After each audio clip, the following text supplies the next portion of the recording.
The Buffalo Bills finally beat the Colts at Lucas Oil Stadium.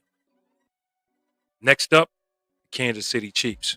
Welcome to Buffalo against the World. This is Buffalo against the World. Sports Talk with Kulu and Cuzin Brad. Bills Mafia. It's our time. Act like you know, baby. Act like you know.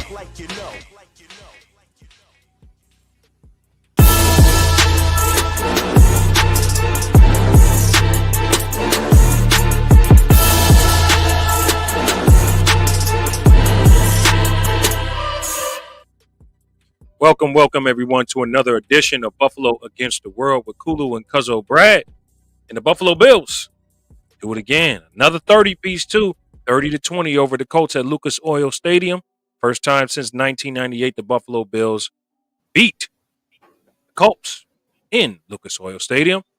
And beside me, as always, is my co-host, Cuzin Brad. What's going on, Cuz? What's going on, everybody? I'm probably lagging. I look like I'm lagging. Am I lagging? You lagging a little bit. Lagging a little bit. I'm sorry. Sorry to deal with that. But how's it going, everyone? Good win. Salute. Y'all know what day it is. Definitely. And I want to say a special shout out today because 40 years ago today, this king to my left was born. 40 years ago today. So I want to celebrate you. And for those who don't know, me and this gentleman to my left are actually cousins. It's not just a name. We're actually cousins. And 40 years ago today, this man was born. So love you, cuz. Celebrating you today. How you doing? Thank you, man. Appreciate that, cuzzo. Appreciate that. Appreciate all the love I've gotten. Much love to everybody. I don't celebrate, but I still appreciate the acknowledgement of becoming a middle-aged man, so to speak. But before how'd that feel coming out your mouth? Well, man, a lot of cats didn't make it, man. So I'm glad to be here, man. So, man, let's get going on the show, man. Bills get the big win because, man, a lot happened around the league. Take us around the league. What's going on? Man, a lot went down. When it came around the league. I am lagging, man. And I don't like it. I don't like it at all. We're going to make it do what it do. We're going to go around the league. Going around the league because some interesting stuff happened. A lot of cool stuff. First off, we're going to start off with Thursday's game. In between the Ravens and the Bengals. The Ravens pulled off the win, beating the Bengals 35-34. The Giants actually showed up and actually made it a competitive ball game against the Carolina Kitty Cats, but the Carolina Kitty Cats paid off. And they went overtime 20-17. The Patriots actually beat the Bears. 19-3. The 49ers beat the Tampa Bay Buccaneers 23-20. A little controversy at the end of that game. We'll get into that later, but it's cool. The Kansas City Chiefs, they got to be like the luckiest team in football. They have to be like the luckiest team in football, and now it's just getting sad. But they won again, remain undefeated off a blocked field goal on the final play of the game. They beat the Broncos 16-14. The Steelers, who everybody has slept on, a lot of people slept on the Steelers. They have beaten the Washington Commanders, and they are 7-2. They beat the Washington Commanders yesterday, 28-27. The Vikings beat the Jaguars, 12-7.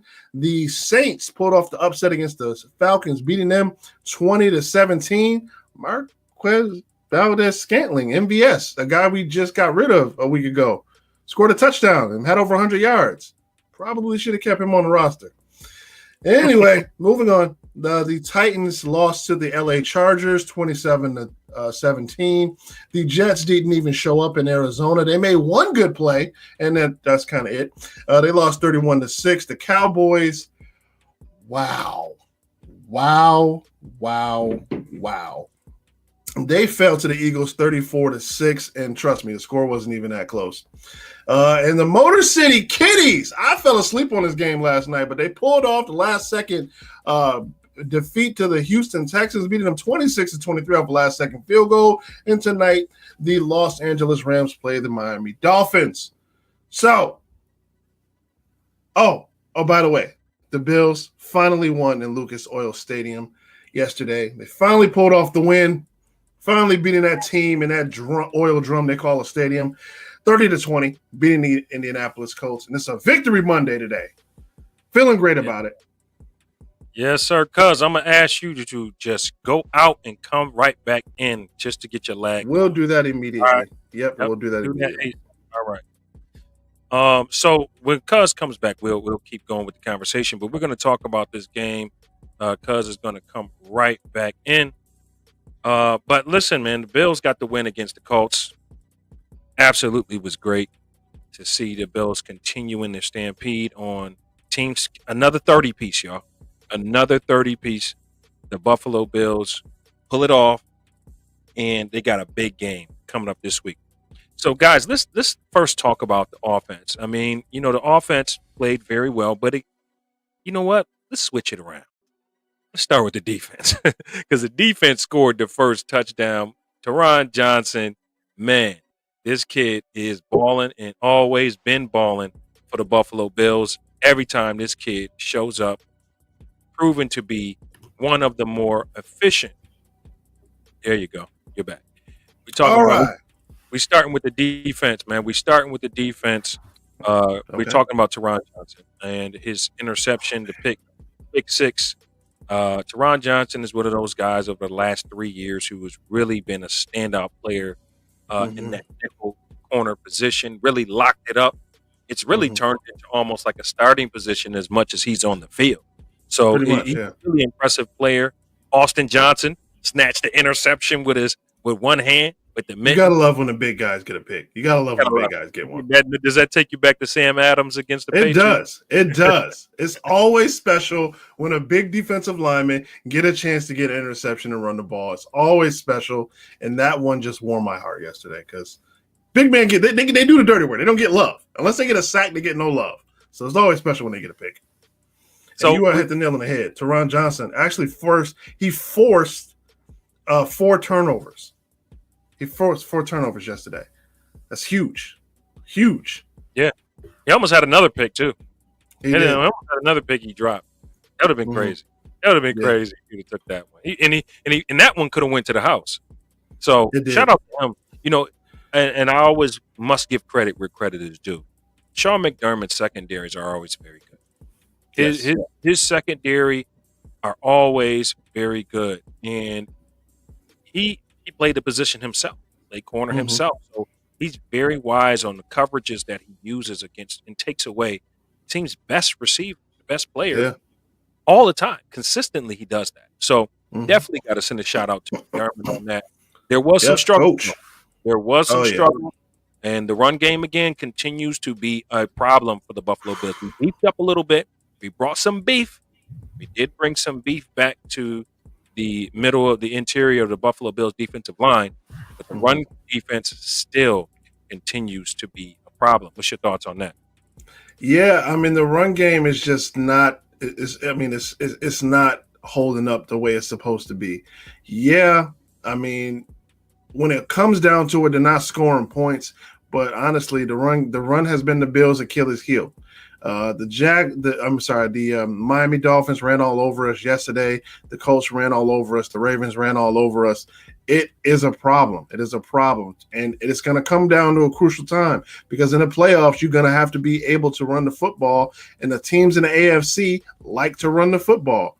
So, I mean, hopefully, defensive Bobby Babich and Sean McDermott could tune that up to stop that run. But it is definitely a problem. To beat the Bills, you have to run the football. And that, so far, teams have not picked that up aside for the Ravens. They haven't picked that up.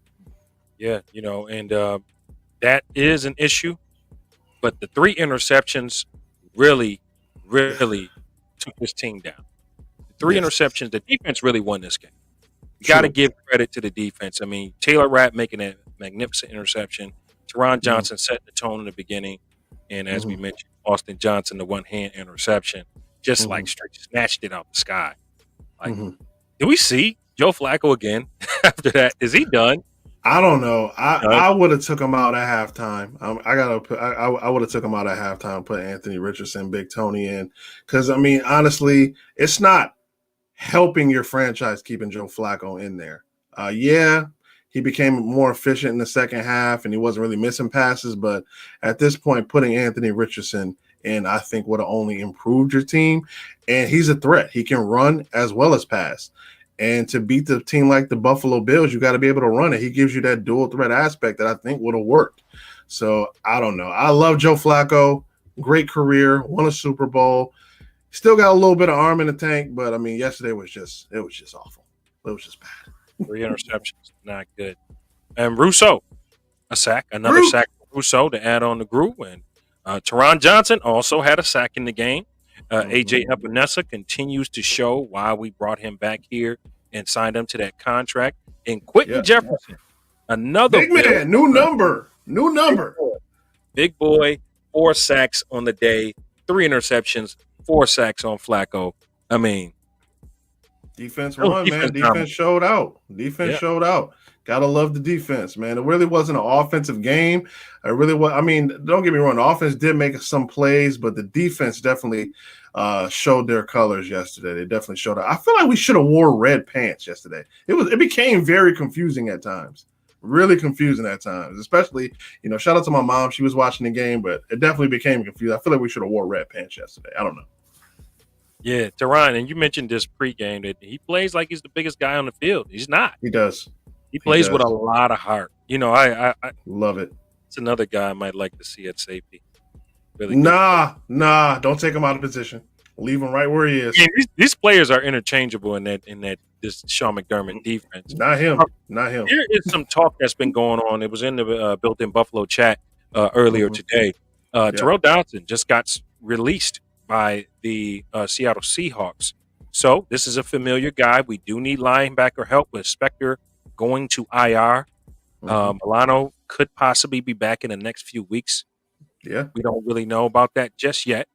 But Dodson, guys who knows the defense, this is something McDermott really, really likes. So sideline to sideline guys who can cover a little bit and guys who come down here and tackle. And Terrell Dodson did that last season when he was with Buffalo. He really improved. We was on him the past few years, but last year he really took a step forward, which allowed him to go get signed by Seattle. What do you think? What's your thoughts about bringing him back? Would you like him back? I wouldn't bring him back. I do like what we have here. I know Spector did go on IR, but I would say give the kid Buffalo Joe a shot. Let him step up. Let him step up to the plate and let him do his thing. He's been here all preseason. He definitely earned his spot on the team. Let the young kid loose. Matt Milano is okay to practice. He hasn't been cleared to play, but he has been cleared to practice. So he'll be coming back in a while, a little bit, sooner than we, thought. We still have Terrell Bernard. We still have Dorian Williams. So I think, the kid, Joe Andreessen, Buffalo Joe, I think he earned his spot. I think we let him ride. Yeah, I'm not saying get rid of Buffalo Joe at all. I'm saying somebody's going to have to let go if you bring Terrell Dodson back. I wouldn't say him particularly, but this is a guy who's familiar with playing the Kansas City Chiefs. Right? True. Dodson has played sound against that team. So, I mean, experience is everything. Experience is everything. And when guys get released, familiar guys, those are the guys you kind of want to bring back, and right now we need some insurance at that position. We need to, we're talking about tackling. We're talking about tackling. We've been talking about that all season, stopping the run. Yes. We need some guys with a little bit of size. And Dodson does have a nice, decent size, and he has the speed to collide with it. He knows the defense. With Spector out possibly for the season, and Milano not coming back for another few weeks, that's another insurance guy. Question is, who do you release to bring him back to Buffalo? The kicker. No, I'm just playing. I'm playing. That was built up. That was an unnecessary shot. I'm sorry. I don't know who you would kick. What athlete have to release? I don't know who you would release to bring in a guy like Dodson. I mean, definitely you would want him maybe for depth, but I don't know. I would. I don't know. I wouldn't bring him in. I think we're good. Let's leave that in the chat. Those who would like to see Dodson back, Drop a name down in the chat. Who do you think the Bills should release in order to bring Dotson back, if you Right. believe it's even necessary? I would love to see him back. I mean, I think the guy was playing very well last season. I think he was coming into his own. Mhm. Unfortunately, Buffalo couldn't bring him back. He got an offer that, with Seattle that the Bills weren't going to match, so he went there. Didn't So, work out. Yeah. this is an opportunity to possibly bring him back, and I think we can definitely use the help of coming up against the Kansas City Chiefs that we got to play. But let's go over to the offensive side of the ball. Some things went right, some things went pretty bad. Yeah. Let's start with what went right. James Cook continues to show 4.2 yards per carry, a touchdown, 80 yards, 19 carries. Josh Allen also carried for 8 yards, 50 yards, 6.2 yards per carry. He tied with O.J. Simpson. He did. The juice. And next up is Thurman's record. He's coming for Thurman's next. Ray Davis had 3 for 6 and 2 yards per carry. And Josh threw for 280, but 2 interceptions, no touchdowns. So let's start with the positives first. Obviously, James Cook was running hard. Yeah. That boy, he got some competition behind him. Oh yeah, that running back room just got a lot hotter. It got a lot hotter with that running back room. Not only with Ray Davis, but with Ty Johnson as well. All those running backs are a 3-headed monster, plus Josh Allen. So, yeah, definitely. Yeah, and Josh Allen. Who has ever seen this? Who has ever seen someone surpassing one of the greatest running backs of all time? Right. The juice. In rushing. This is a quarterback doing this. Yeah. This is a quarterback surpassing rushing touchdowns of O.J. Simpson. The juice, man. Like it's unheard of. It is unheard of, and we got to give Josh Allen his flowers, man. And definitely, I say a lot, we talk a lot, and we always say that this guy deserves to win a Super Bowl. The way he's playing, like it will be an atrocity if this guy retires without one Super Bowl. The way he has put his body, the preparation he's put into his game, progressively getting better and better every year. Right. The statistics that he's climbing in such a short period. You talking about guys who did this in their whole careers. Josh Allen is not even halfway finished in his career. Not at all. He's on the verge of passing Jim Kelly all-time touchdowns. He's on the verge of passing. He just passed OJ, on the verge of passing Thurman in rushing touchdowns. I mean, He's a freak of nature, man. He is something different. And I was just talking to my younger sibling about this yesterday, and he just said, "Hey, Josh Allen is a straight up playmaker. He's a straight up playmaker. Dude just makes plays. He's a quarterback. He can run the ball. The NFL has not seen anything like this dude. He is something completely different. He is not solidified. He is not actually just labeled as a scrambling quarterback, because dude can throw it out of the stadium, but he also is not just labeled as a dude that can throw it out of the stadium, because he can hurt you either way. Honestly, the best way to defend him is to keep him inside the pocket. I don't know if you've seen the clips on social media, but you see Bill Belichick. It was the play against the Ravens where he threw the ball 60 yards to Ray Davis. His Belichick, as soon as he's rolling out, he's like, don't let him get out of the pocket. Don't let him get out of the pocket. Nah, he got out of the pocket. He threw it 60 yards. That's Josh Allen's game. He's something completely different that the league hasn't seen before. And, man, it would be a crime for this dude not to win a Super Bowl. Not only just for the Bills, just for him in general. I don't want him to be one of those guys. Yeah. And I definitely don't want him to be one of those guys that gets one without the Bill. That'd be even worse. That'd be even worse. If he goes to like the Patriots and he just win another one. Why did I even speak that into existence? Now, Mac Hollins, he led the team in receiving yards. He had 4 for 8, 621. He had a really good game, best game of the season for him. Khalil Shakir continues to show why he's the only guy that you want to throw a screen to. McDermott, do you hear me? Joe Brady, do you hear me? Khalil Shakir is the only guy that you need to throw a screen to. Please. 6 for 58 for him, 9 yards a carry, and a lot of that is yak yards. Dawson Knox had probably one of his best games, 2 for 40, 20 yards per catch. Curtis Samuel, 4 for 35. Ty Johnson had 3 for 32. And Dalton Kincaid, 2 for 24, who left the game with an injury. Any word on him yet? No word on him yet, but he is expected to play against the Chiefs. That is about all I know so far. The injury report will be out on Wednesday, so we're gonna need him. Hopefully, we have him available. That'll be a atrocity if he's not there. Yeah, that would be sad. Very sad. Josh Allen struggled again, with these 2 interceptions in this game. Ultimately, played well. I'm not going to let the interceptions overwhelm us, but they do hurt. I think 2 of them led to a score, so he has to make sure he doesn't. One of them was just right to the guy, pretty much. Like, come on. Yeah. The other one was really just a great play. Heck of a play. Great play by the corner. I mean, one of the best corners in the NFL.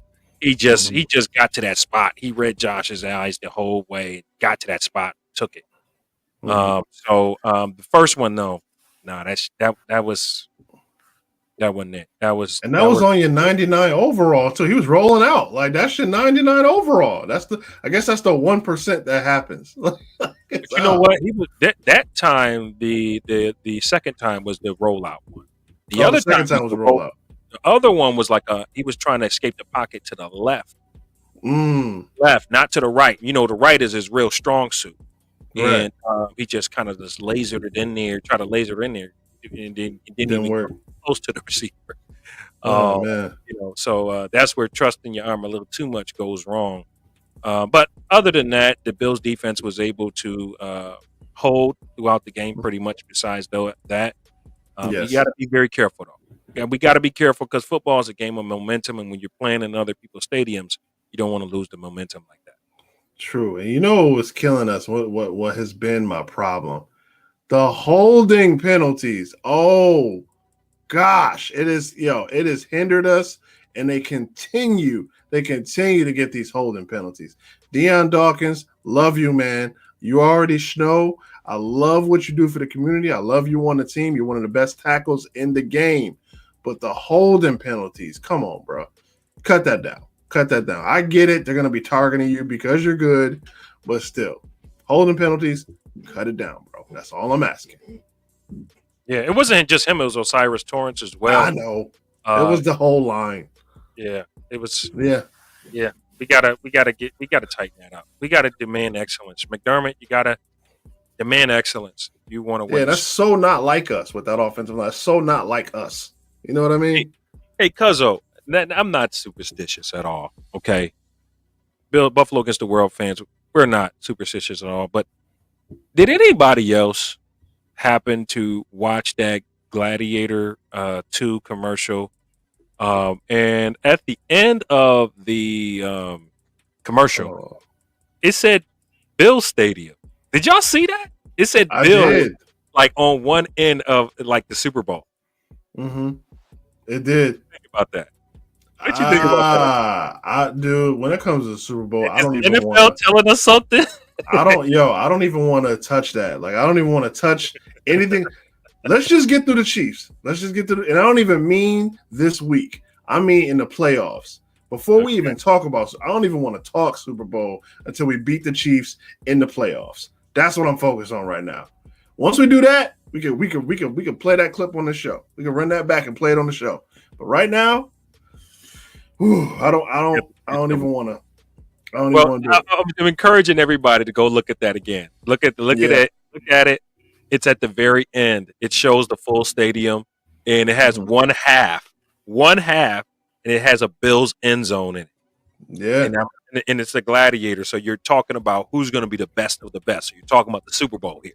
Mm-hmm. Okay, so just go look at that, Bills fans, and let me know what y'all think. Come back to me next week if y'all see that. I would love it. Everybody's been talking about it. Everybody's been talking about it too.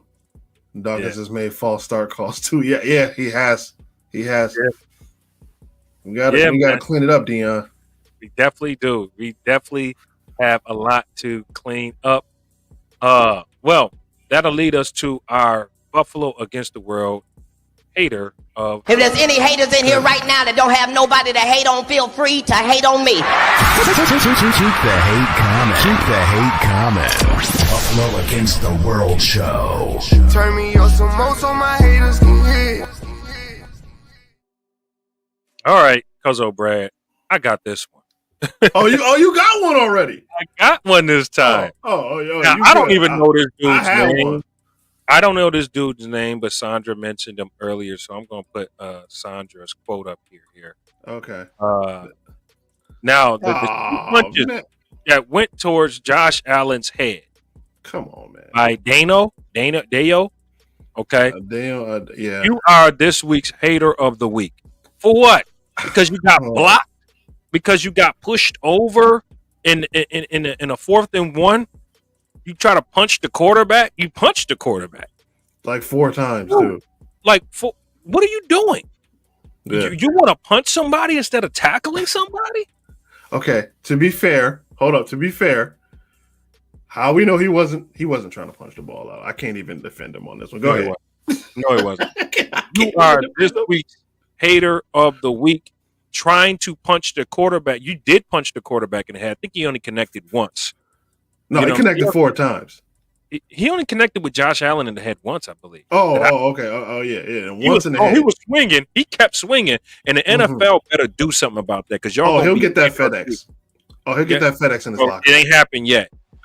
Come on, y'all talking about defending quarterbacks, okay? What about our quarterback? When somebody just blatantly punches you in the head. Yo. You know what I'm saying? My bro Darnell said twice, I trust my man. Like, dude. And there was no penalty call. So let me ask you this. Should have been ejected. I'll let you finish. Hold on. Go ahead, man. So is the hater of the week, is it him or is it the refs? Because I'm gonna be real. My hater of the week was gonna be the officials this week. Because man, they have been okay. In the Bengals game, Thursday Night Football, there were 3 face mask penalties on that last play of the game. None of them got called. None of them got called at all. Josh Allen got punched 4 times. No flag on the play whatsoever. If that was Patrick Mahomes, whatever that dude's name was, he would have get arrested off the field. Like, come on, man. We got to let it go both ways. We're going to go both ways because the refs got to see that. Everybody saw it, and what was he doing? He should have been ejected from the game. For real. There's no place in football to do something like that, why somebody has the football in their hands, and you're punching them. Like, you ain't trying to get the ball. He had the ball in his other hand. Like, you trying to punch, like, dude, what are you doing? If that was Patrick Mahomes, oh man, we wilding. We wilding. And then like Doug says right here, Doug. Here we go. Like, okay, compare that to Spencer Brown standing up for his quarterback, when Josh Allen got tackled out of bounds. He scored a touchdown, and he got in the guy's face, and they gave him an unsportsmanlike conduct. Come on, for man. real. And he didn't even do that. All he did was get in the guy's face. He ain't throw no punches. He ain't do the headbutt. He ain't do nothing. I don't know what he said. Maybe that drew the flag. But to me, I think the refs are the haters more than that one player. Because the refs have been messing up. Like, for real. Like, look, I get it. Josh Allen is a player who doesn't mind a little contact. But he don't. Reality is he's still a quarterback. Treat him like you're going to treat Patrick Mahomes. They and there was another play where he got hit. He got hit in the head. And they called nothing. Nothing. You know what I'm saying? Look, now Bills fans, now we know what LeBron James feels like, right? LeBron James always getting fouled. And he always making that crybaby face, and they be like, yo, dude's not getting fouled. I'm LeBron. J.R. Smith said, man, when you see that man coming down the lane, you ain't got no choice but to foul him. But that's the real deal. It's like Josh Allen is so big, they just expect him to deal with this type of hits. It's crazy.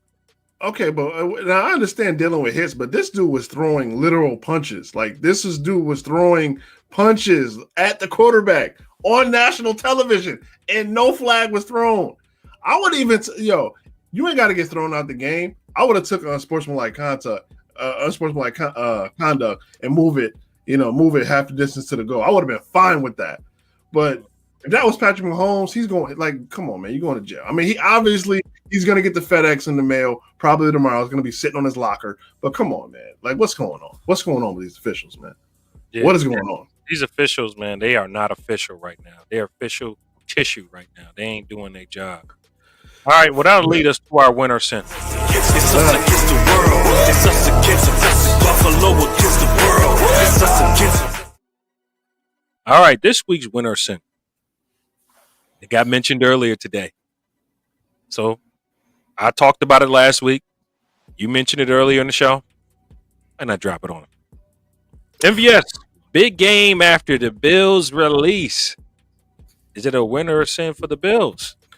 That they released MVS, and now he's scoring, 3 catches, 2 touchdowns. So 2 of those catches were touchdowns and 109 yards, mossing people. Is it a winner or sin that the Bills released?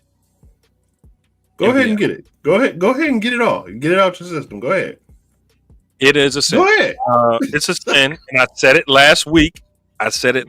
Look, the Buffalo Bills, our guys do not know how to sometimes develop free agent players and guys with a certain skill set.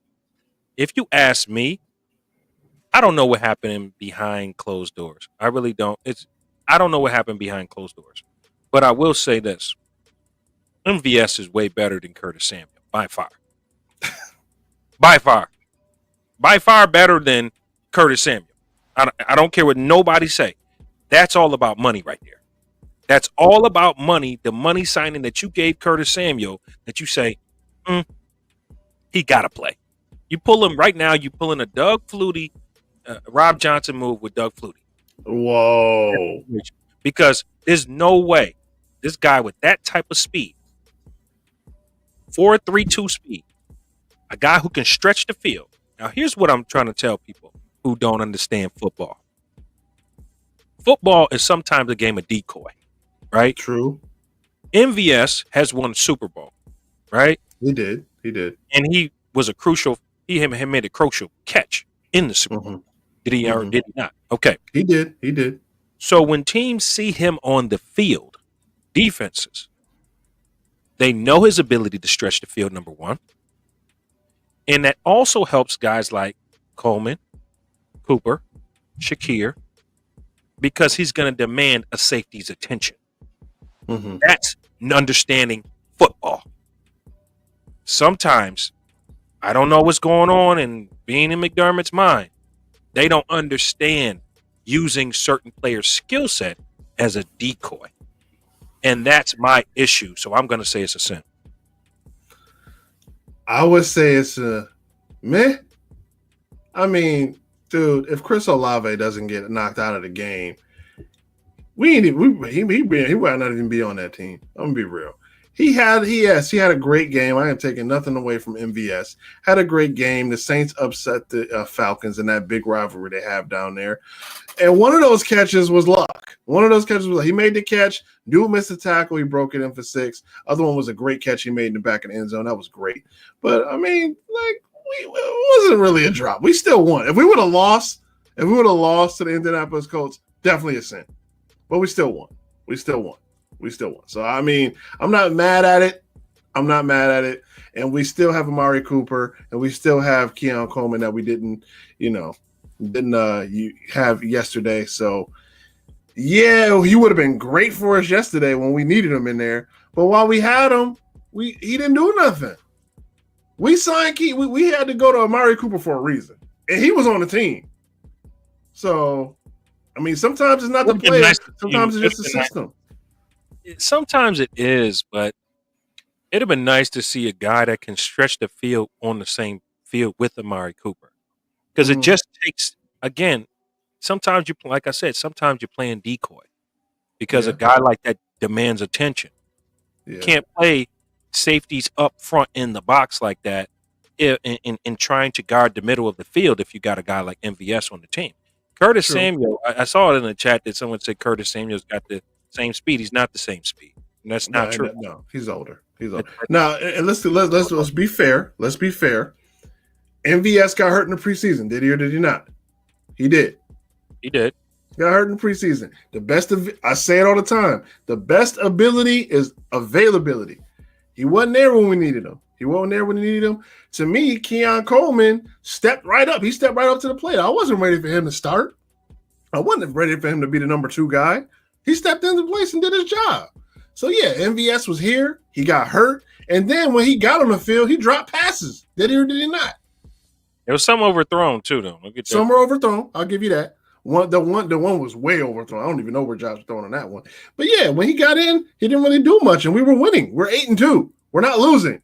If we were the Jets, this would make me mad if we were the Jets because, wow, it is just getting sad there. But, we winning right now. So, hey, man, shout out to you, bro. Do your thing over in New Orleans. Good win. Man. Good game. And it's New Orleans, too. It is.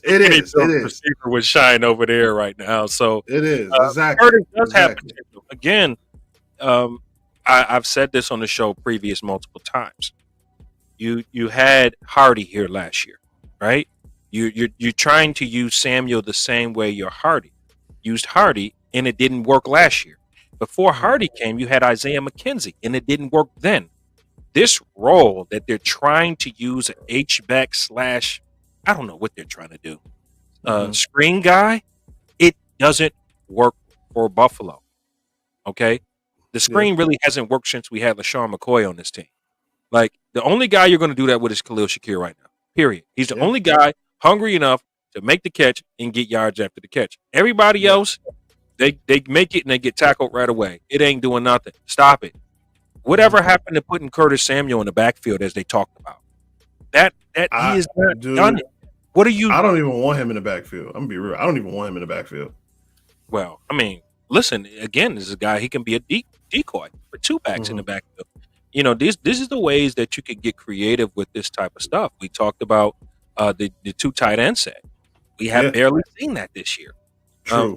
So what I see, Cuzzo Brad, I believe our head coach is a head coach of what works.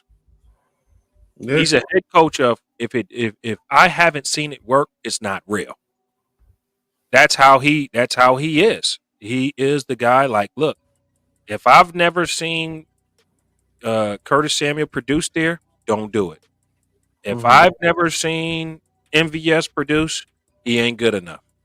If I've never seen Mike Edwards produce on the field and DeMar Hamlin's doing good enough, it doesn't matter. Yeah. If I've never seen Kyer Elam run 4.3 speed out there, he ain't got it. He ain't gonna play. And that's just who he is. He's a guy of habit of what works, and what I don't know, I ain't putting out there. Yeah, if it's not broke, don't fix it. If we were 4-6 right now, that point would be 100% valid. We were 4-6 trying to make it to the playoffs. Absolutely. Okay. Whatever you think doesn't work and is not working, we need to change it. But right now, it's working. It's working. We're 8-2.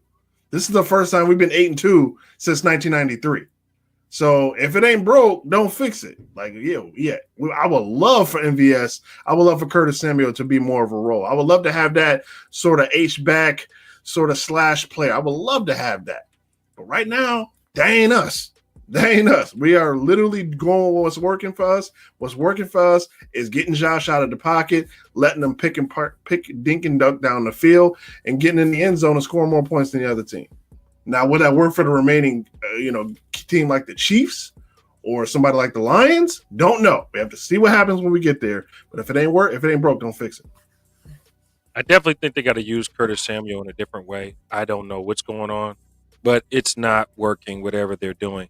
John Robert mentioned that how could MVS be good even with the Chiefs?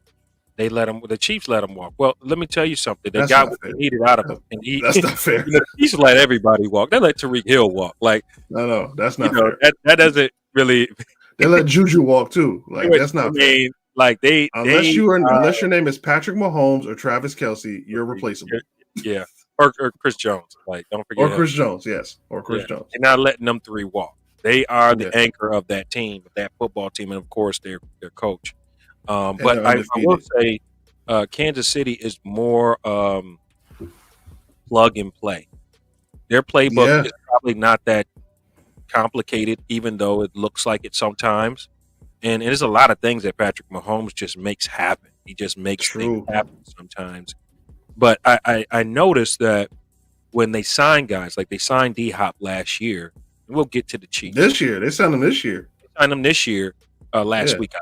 They signed him yeah. last week, and immediate impact right there. Like, so, and same Mhm. thing with Dustin Cooper. He came in, scored a touchdown his first game with the Bills, but I think the Bills, I don't know if our playbook is just more too detailed or too much going on that it's hard for people to get What the do you mean? scheme. I'm confused on what you mean.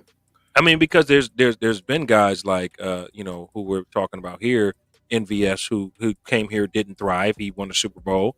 You got guys like Mike Edwards, who came here, didn't thrive. He won 2 Super Bowls with 2 different teams. And Hmm.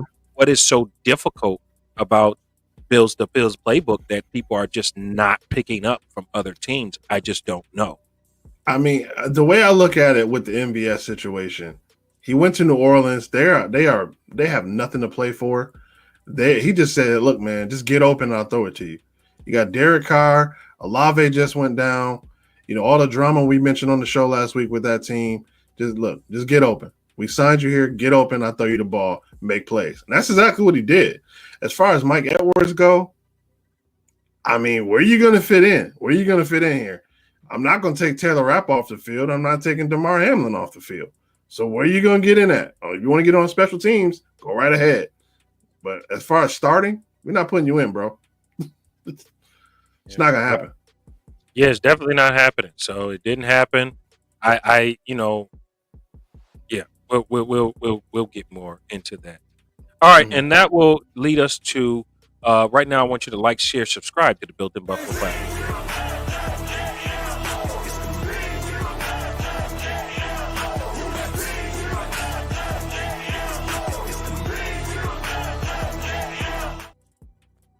And that would take us to our top 5.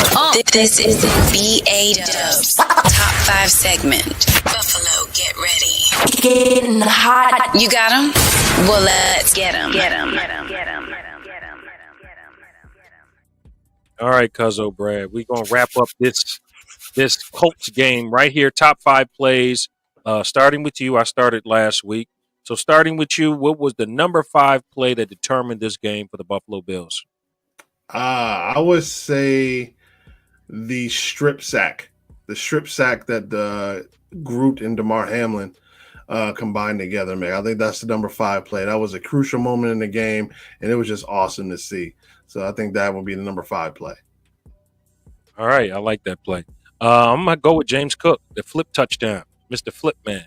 Awesome. Shout out to him. That was kind of the sealer of the game right there. And I think it was a major play in the game. It's always good to see James Cook cooking. So I'm gonna go with that as my Chef number. definitely in the kitchen.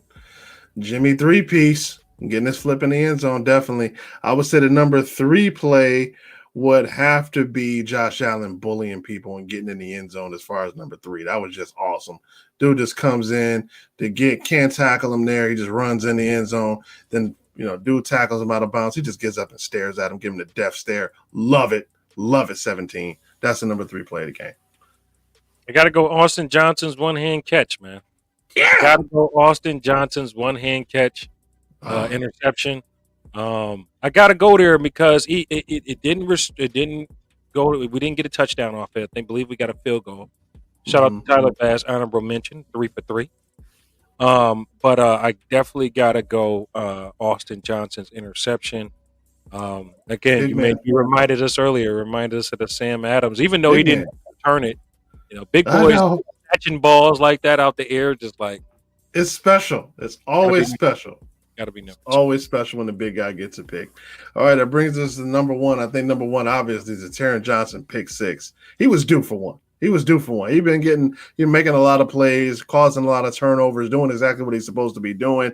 I think Taron Johnson picking that ball off and returning it for 6 points, definitely the top play of the game yesterday. Set the tone. They let Joe Flacco know it's going to be a long game, and it was. Yeah, definitely. And really the defense won this game.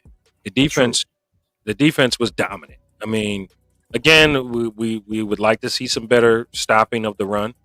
But the thing about Sean McDermott's defense that I really love is the getting after the pass rush, getting after the passer, and the defense on the back end. They've been very solid all year. Right. The only thing we're struggling with is tackling, and this has been a struggle for us for the last 4 years. But really, our pass defense and pressure has always been pretty good under Sean McDermott. So definitely got to give a big shout out to him for that, because the defense really won this game. 4 sacks, forced fumble, and 3 interceptions. Just a complete dominant performance. And I would love to see something similar coming up this week against the Kansas City Chiefs. Now, Cuzzo Brad, you told us today that you want to do some mid-season awards, huh? Mid-season awards. So listen, as Cuzzo Brad mentions these, as he mentions the mid-season awards, we would like your participation. Who do you see as winner in these specific awards? So, Cuzzo Brad, tell us what's your first award, and let's see what they got in the chat. Okay, first off, we're going offensive most valuable player. I don't think there's any question in regards to who this is going to go to. It is going to Mr. Super 17 himself, Josh the Alien Allen. I mean, dude has been lights out week in and week out. Hasn't had really a bad game, and dude is just playing on an unbelievable level. Yeah, he made his first turnover last week, had 2 in this one. So I think offensive MVP definitely goes to Mr. Super 17 himself, Josh Allen. He's definitely won. Any thoughts on that, Cool? I mean, that's unanimous. Anybody who say different is really lost their mind. I mean, there's no one on the Buffalo Bills roster more consistent than Josh Allen. He is the heart and the soul of this team. And this team goes as far as he goes. So he's got to be, and he's having a career year. He's having a career year. It's hands down. All right. He wins offensive MVP. Defensive MVP. I'm torn here. We talked about this before the show, and I didn't think about it till later on. I'm torn. So chat, y'all going to be the deciding factor when it comes to this. My defensive MVP, to me, it's a co-MVP. It goes to Teron Johnson for everything he's been doing on this field, and Mr. Groot himself, Greg Rousseau. I think both of them have been playing lights out. They've been doing exactly what they were supposed to be doing week in and week out. So I don't know. I would go with both of them as co-MVP of the defense because they've been doing exactly what they're supposed to do. And Greg Rousseau is going to make it very, very awkward at contract time. So to me, it's a tie between those two. What you think? Agree. I'm not gonna go a tie. I think it's definitely Groot. He's 5.5 sacks in 10 games, playing very well. The snap count is definitely not as high as I would like it to be, but he's still got 5.5 sacks. So we're pretty much close to halfway through the season. So I got to give it to him as being the best defensive player and the most consistent defensive player we have on this roster. Okay. All right. So we're gonna go standout. Wait. Let me stop. Uh-oh. There is another guy. Okay. His name is Benford. He's been straight locked down. He's been the number. No, Benford's no. I'm sorry, Bills Mafia. I got to change mine. You change your vote. It's Benford. Benford is the lockdown corner in the NFL. He has number one lockdown corner. No, they don't throw at him at all. No, at all. He's it.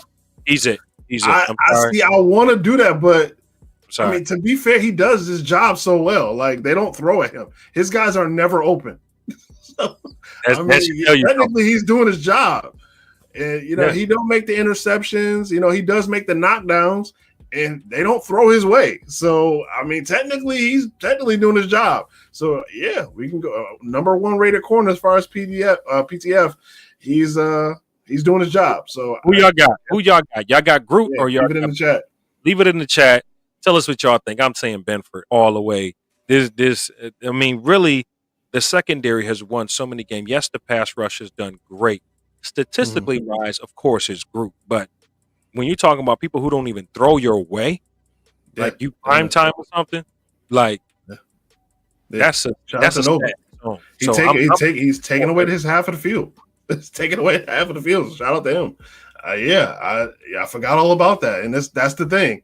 You don't think about it till it happens, and I hope you don't have a bad game. See, we probably just cursed him. Why we do that? People still saying Groot. Sandra still says Groot. They still say Groot. Right. They like the highlights. They like the highlights over the dirty work. I respect it. All right, so we got standout on offense, standout on defense, and the last award is going to be the unsung hero. So standout on offense, I would have to, man, I am really torn between these dudes, but if I'm going to go with a standout on offense, I got to go Keon Coleman. I was not expecting what I got out of him. I was not expecting to get the standout on offense. Obviously, you can say Josh Allen. Obviously, you can say Khalil Shakir, but I was not expecting Keon Coleman to be this good this fast. So I got to go Keon Coleman. He's definitely solidified himself as a legit threat out there. So I got to go him. I'm going Khalil Shakir. Khalil Shakir is the best receiver on this roster, period. Mm-hmm. Not there anybody to challenge me on this one. Khalil Shakir is the best wide receiver, man who catches the ball on this roster, and his stats prove it, okay? Mm-hmm.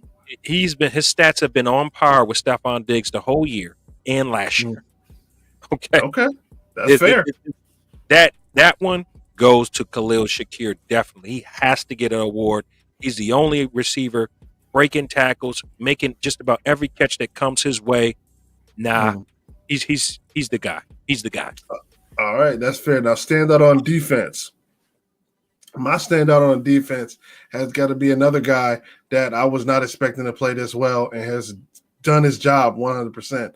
This is going to go to Taylor Rapp. I was not expecting Taylor Rapp to be this good in this role. I mean, last year he was the third safety we had last year, and he's really stepped into the plate, and he's played well. So I got to go to Taylor Rapp, becoming a starter, earning the spot over Mike Edwards, filling the role, next man up. Got to go to Taylor Rapp as far as a standout on defense. Yeah. I'm going to go Dorian Williams. Ooh, Dorian Williams really wasn't expected to start. You know, there was some questions about him last year. He's really risen to the occasion.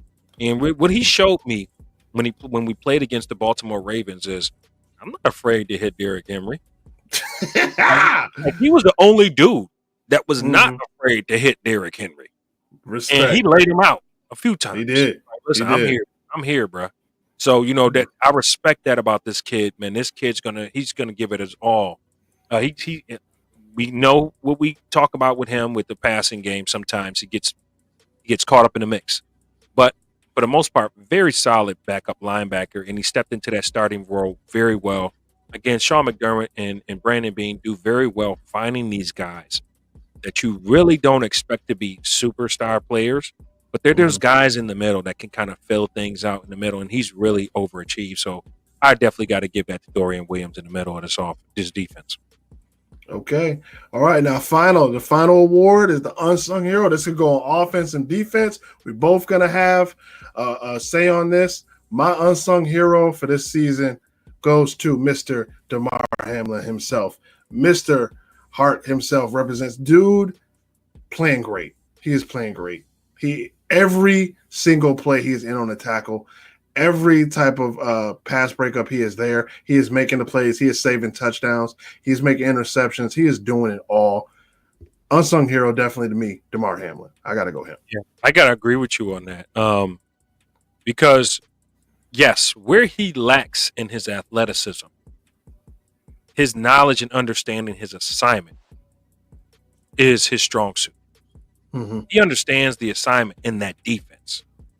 And he doesn't get beat with the defense particularly. He really doesn't.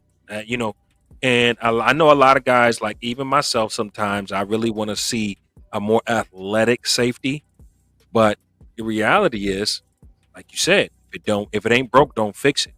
And he's really played very solid. And now he got a few turnovers this year. He's got a few. He had his first interception this year. He had a fumble recovery. He's coming along. Where he lacks in his athleticism, he picks up with his knowledge of this defense. So definitely got to give him the unsung hero of this defense. And as much as guys want to see guys with more speed out there and guys who can do what Jordan Poyer did last year for the Bills. Mm-hmm. I mean, this guy doesn't get beat as much as Jordan Poyer did. So it is like, oh, be real. Still get shots. Still get shots. Not even on the team no more. I gotta be real. I'm not saying he's athletically gifted and he gets the turnovers that Jordan Poyer does, or a ball hawk like Jordan Poyer is. But Jordan Poyer got beat bad sometimes. Yeah. Pretty bad. Yeah. Mm-hmm. Yeah. Okay. So I think he's a pretty short tackler too. So I got to give it to him. All right. Last up is going to be the honorable mentions. Any honorable mentions you want to throw out? Because I have one. I'm gonna throw mine out. Connor McGovern. Yeah. Connor McGovern is an upgrade from last year. He's an upgrade. Dang. Yeah, he's an upgrade by far. Connor McGovern. Yeah, he's definitely an upgrade. I think he's been solid. He's been very, very solid at the center position. Look, man, I was hurt to see our man walk out the door. Mitch Morris. Yeah. I was hurt to see Mitch go. I mean, this is a guy who won a Super Bowl. Y'all know how I feel about guys who won Super Bowls. I think they add value because their experience adds that championship caliber to your team. That leadership, yeah. Okay. But I just feel that Connor McGovern is just a much better physical presence in the middle of that defense. I mean, sometimes you don't see what he does because he does it so well. So he's definitely honorable mention. He's not getting blown up in the middle of that offensive line. He's holding his own. He's big keeping anchor. I love it. He's done a very good job. I would be surprised if he doesn't make the Pro Bowl this year. So he's shout out to you. I was not expecting you to say Connor McGovern. Shout out to you. Well, my honorable mention will go to Big No. It's not Bass. Sorry. I'm sorry. It's not Bass. It's not him. You put that up there just to mess with me. I had to put it. I had to let. It's not Bass. Okay. Like, yo, I've made peace with it. Okay, we're cool now. Anyway, my honorable mention is gonna go. I did that just to irritate you. I put it up there. Yeah, Christopher, he did that just to irritate us. But probably you. You give me a Bass jersey to wear on the show, ain't you? That's what you're gonna do. Anyway, my honorable mention is gonna go to Big Play Ray Davis. Big Play Ray Davis. We got to get him the ball more. I love everything that James Cook does. I love everything Ty Johnson does, but Big Play Ray Davis is a special player, and I feel like he needs to get more touches. Whether if it's in a screen game, if it's handing the ball off, whatever we got to do, this dude is a special player. So I think honorable mention will definitely go to him. Absolutely. All right, that'll take us to that's our mid-season awards. Cuzzo Brad awards, baby. Powered by Cuzzo Brad. All right, so we're going to go into our next segment here, which it will be Bills Mafia Tribute. The party starts in 3, 2, 1.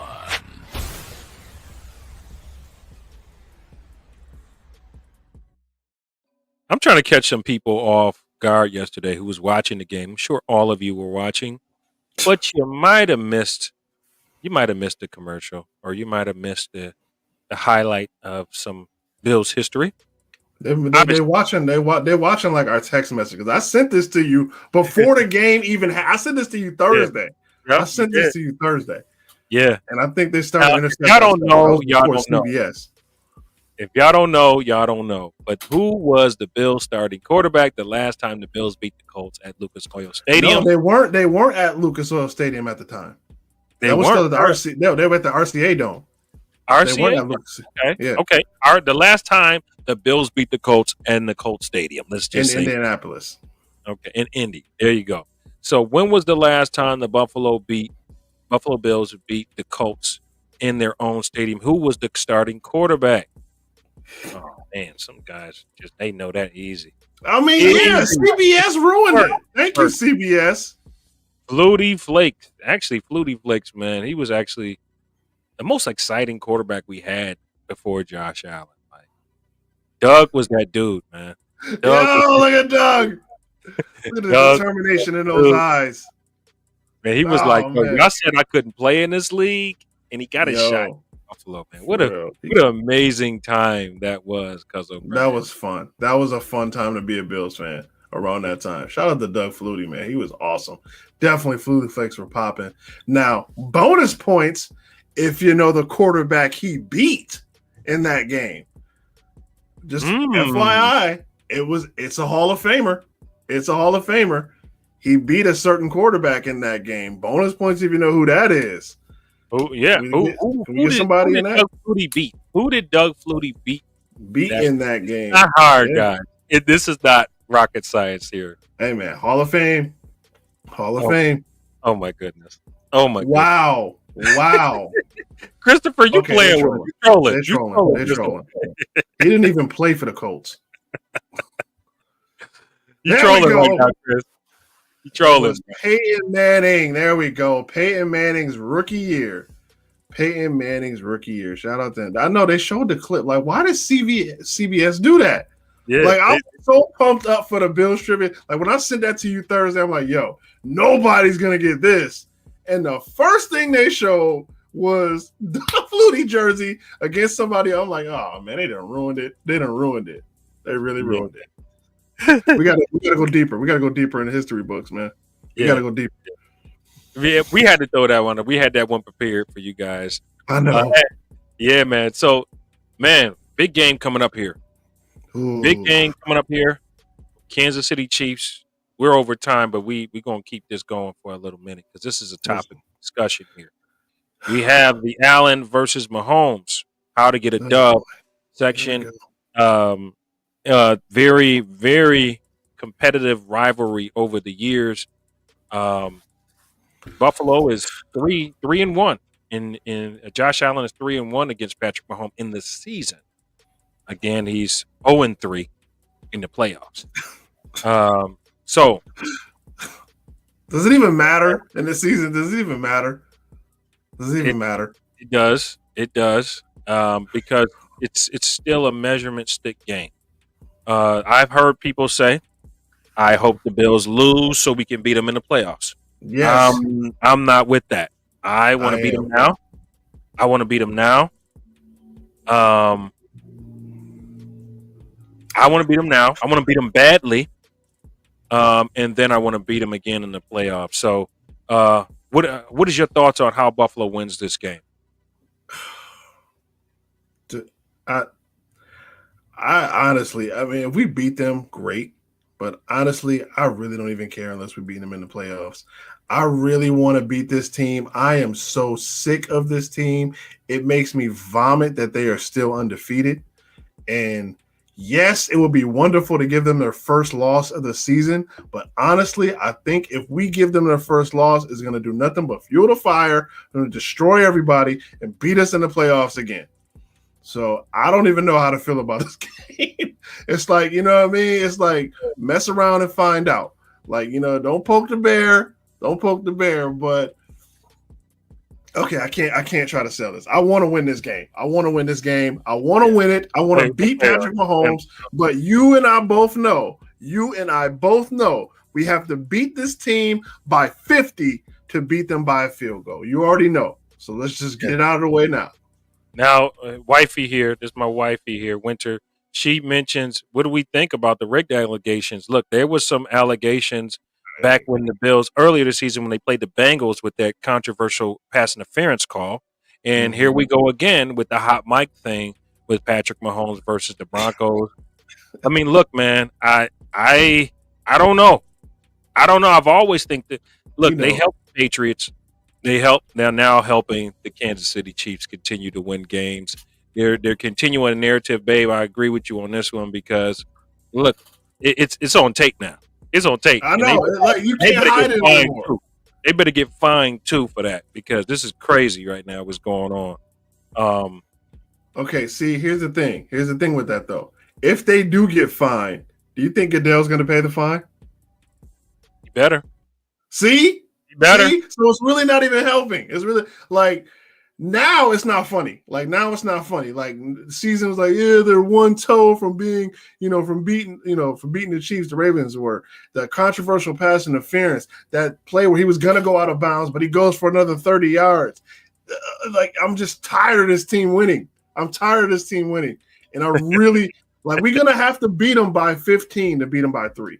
Like we're gonna have to beat them like decisively. Like I don't want to. I'm gonna tell you this. If you keep this game close, you're going to lose. Yes, I know. If you keep this game close, you're going to lose. You need to go out there and you need to put them in their place once and for all. And just don't even touch Patrick Mahomes. Just don't even touch him. Just don't even touch him. No, touch him. Touch him. Beat him down. No, especially if he gets out that pocket. Hit him hard. Hit him hard. So here's the thing. This is where the defense is going to have to play at their all-time best. Okay. The defense is going to be the deciding factor of this game, getting him thrown off his square. Now, you better believe Andy Reid. He knows about our defensive linemen. He knows about our edge rushers. Mm-hmm. And he's going to try to do a lot of quick stuff. Kind of stuff that Brady used to do back in the day, but those quick screens and get Kelsey in a screen game. This is exactly what he's going to try to do. You have to play physical football. Physical football, you're going to need all hands on deck. And you got to get your hands on Mahomes. I'm sorry, I know you say don't put no hands on him. We got to get hands on him. Hands and feet. No feet. But just hands. You got to get hands on him and get him into the turf. Period. I'm going to be real. This is going to be a bloodbath. This is going to be a bloodbath, bro. This is going to be an all-out war between two good teams. And I'm surprised they didn't flex it to the Sunday night game.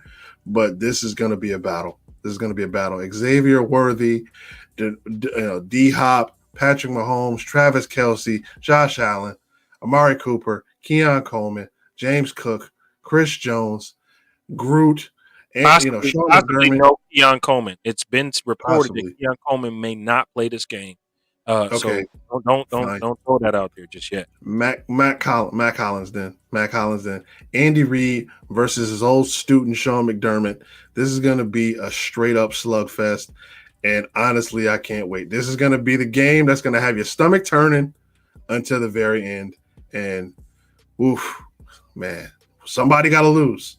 So we'll see what happens. Now, if you're talking about what we was talking about earlier, those plays where they don't expect coming, this is the game for it. Mm-hmm. This is the game for it. And you need to, just like Sandra said, you better come out swinging early. You better come out going hard. You better test out what is going to work. If it's going to be the run game, run it down their throat. If it's going to be the run game, run it down their throat. I'm telling you, running at Chris Jones ain't going to work. Don't do that. Don't do that. Don't do that. Okay. So we're talking strategy. Run the football. You got 3 capable running backs. You got Ray Davis, you got James Cook, you got Ty Johnson, and then you got Josh Allen.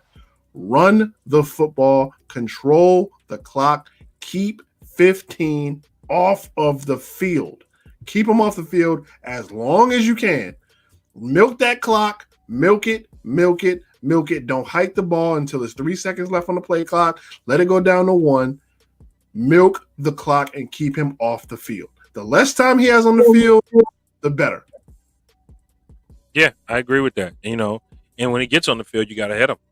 You're gonna need your guys, your defensive secondary to play very, very well, because I'm telling you, Mahomes is going to try to get that ball out fast. And here's going to be another issue for us: stopping the run.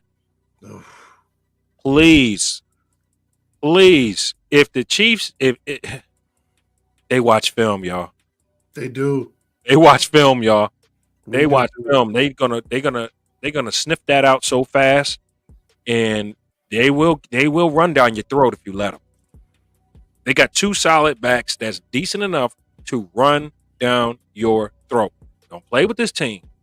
You got to come out. You got to set the tone. You got to stop the run. This is where we need to see Quentin Jefferson get in the rotation. This is where we need to see our man Jordan Phillips get in the rotation to stop the run. This is where we need to see Vaughn Miller come back alive like you did the first few games.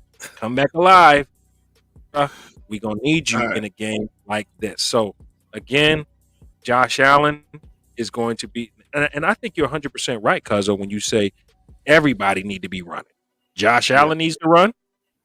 You need to do some quarterback sneaking stuff with him or whatever. You need to get James Cook involved. You need to get Ray Davis involved. And if you really want to do that thing you was talking about with Curtis Samuel, do it. This is the game that you need to do it. You need to put all stuff out there that they don't see coming. Yeah. Leave it on the field. This is the week. Go ahead. I'm sorry. You strike their confidence, get the 12-man involved.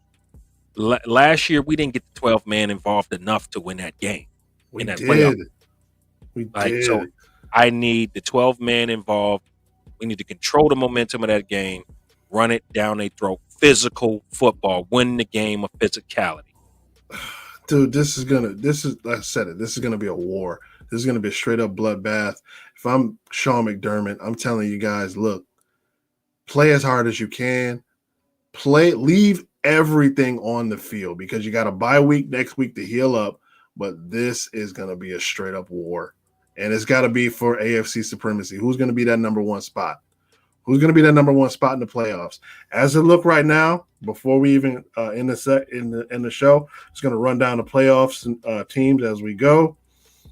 So right now, the Chiefs hold the number one spot at 9-0. The Bills currently hold the number 2 spot at 8-2. The Pittsburgh Steelers. Don't sleep on the Steelers. Don't sleep on the Steelers at all. They are 7-2. Yeah, they've had the easiest schedule in football, but they are still 7-2. They hold the number 3 spot. The Baltimore Ravens are 7-3. The Chargers hold the 5th wildcard spot at 6-3. The Houston Texans hold the 6th wildcard spot at 6-4.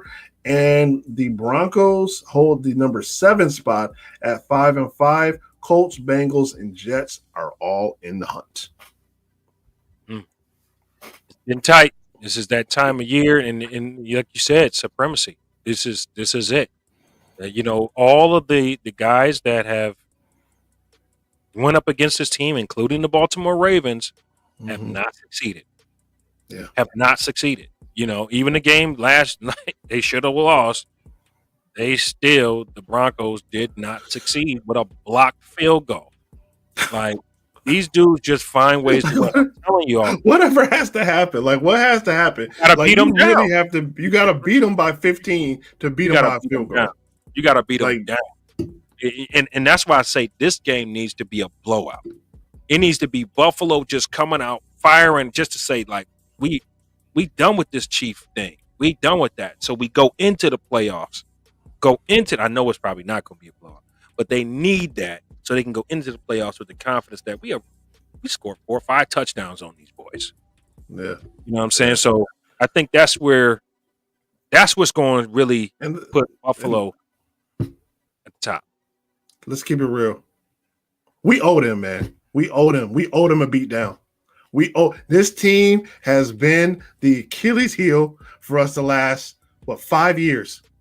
We owe them a beatdown. We need a beatdown. I don't want to beat this team. I want to beat this team badly. Like, I am sick of hearing them, and I'm sick that they're undefeated. They're coming in a Ralph. They're coming in undefeated. Let them leave with a loss. Yeah. Well, that will do it for the show. We 15 minutes overtime, Cuzzo Brad. Great show today. Thank you. Great for everybody who was here with us on the show. Me and Cuzzo Brad are here every Monday. Hit after hit after hit. Non-stop. It's Buffalo Against the World show. Lot of hits. And we want to thank all the Built-in Buffalo family, sponsored by Monster Energy Drink, the official energy partner of the Built-in Buffalo platform, for giving us this opportunity to continue to be with you here on Buffalo Against the World and to continue to entertain. Please continue to support the channel by sharing, and subscribing to the channel. And hopefully, Monday, we got another victory Monday at 9-2. All right, this has been a great show, Buffalo Against the World. We'll see y'all next Monday, 7 p.m. We are. This is Buffalo Against the World Sports Talk with Kulu and Cuzin Brad. Bills Mafia. It's our time. Act like you know, baby. Act like you know.